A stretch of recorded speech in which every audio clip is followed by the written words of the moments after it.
I found it buried beneath the ruins of the Black Chapel, fire-scorched beams, centuries of soot, and there it was, a journal wrapped in ash and silence. The Codex Argentum, the Silver Codex. Its leather binding cracked like old bone, its pages whispered secrets in Latin, in diagrams, in blood-smudged ink, the work of a monster hunter, dated 1462. Everything in its pages focused on one element: silver. Tonight, we're not reading for history. We're reading to stay alive.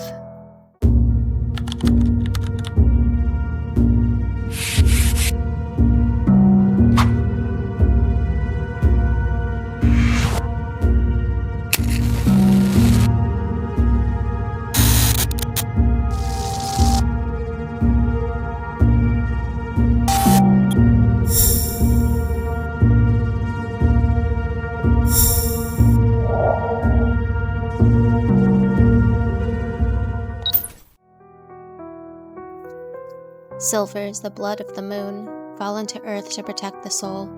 It bears no sin, harbors no rot, and speaks with a voice the unnatural cannot bear. Silver isn't just metal. It's myth. It's meaning. It's medicine. The ancients believed it was holier than gold. Babylonian priests, Egyptian alchemists, Greek oracles, each saw silver as divine. Artemis and Selene wore it like armor, lunar, luminous, incorruptible. But this wasn't just symbolic. Silver kills bacteria on contact. Before antibiotics, people dropped silver coins in milk to keep it from spoiling. To the old world, that meant it could spoil evil.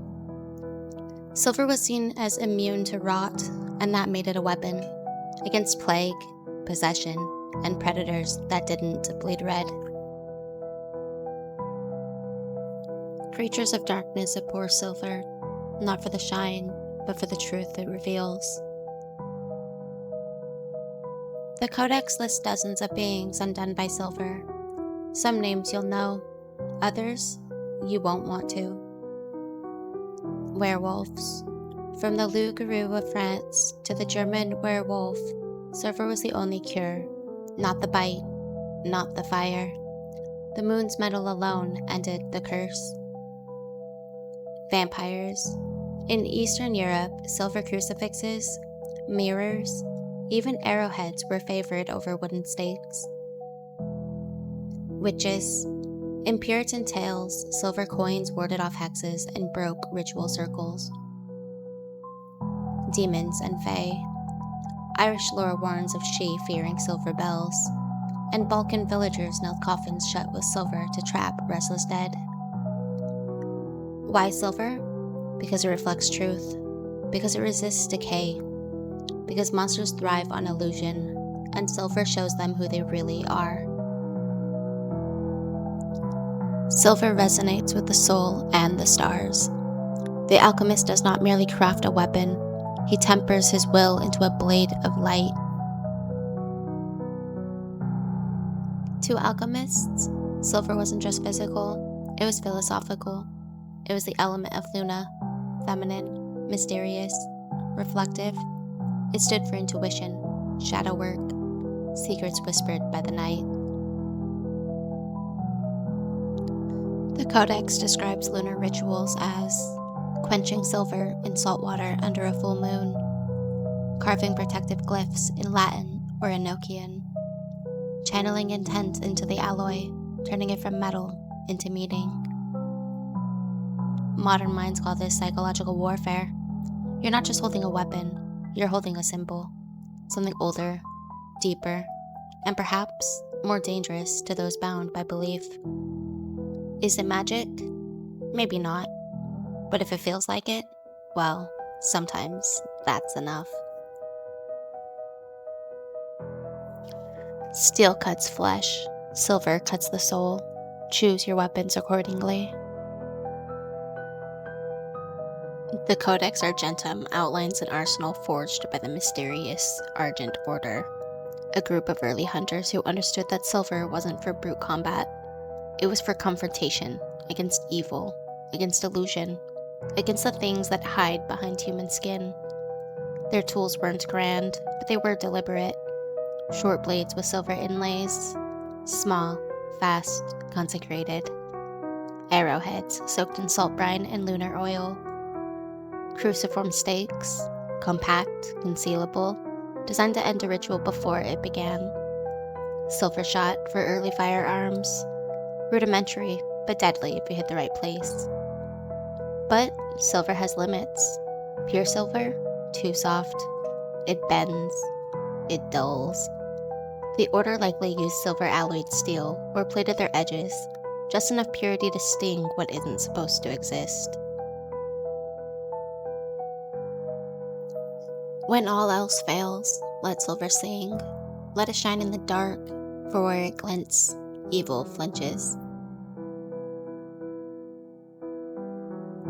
That principle still applies today.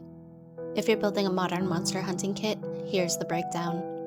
Silver-plated utility blade. Lightweight, symbolic, great for quick rituals, seal work, or one last desperate strike. Silver-coated bolts or ammo. Useful if you cast and calibrate carefully. Slightly under caliber, and you'll jam your barrel and die loud. Silver mesh wire. Wrap it around trees, lay it across door frames. Create makeshift ward circles when the old rules stop working. Colloidal silver spray. Doubles as an antiseptic and a spiritual disruptor. Spray around thresholds, tracks, or anything that's almost human. Silver coin or ingot. Not for fighting, for bartering, for breaking a deal, or for making a desperate offering when something ancient wants a price. Silver isn't your sword, it's your signal flare, your holy water, your mirror. When you carry silver, you're not just armed, you're declared. You've told the thing in the dark, I see you, and sometimes that's enough to make it blink first. The Codex Argentum is back in its box, its edges still warm. Whether it's a spellbook, a survival guide, or just the ramblings of a madman, it leaves us with this. Silver may not be your sharpest blade, but sometimes it's the one that stops the bleeding. Of flesh, of mind, of spirit. So next time you step into the woods, bring a little moonlight. And until next time, stay sharp, stay strange, and remember, even monsters hate the truth. Thanks for joining us on this special metallic adventure. If you enjoyed it, please give us a like, a share, and don't forget to subscribe. And if you or anyone you know has an encounter with the unknown, drop it in the comments. Who knows, you might just hear it in a future episode.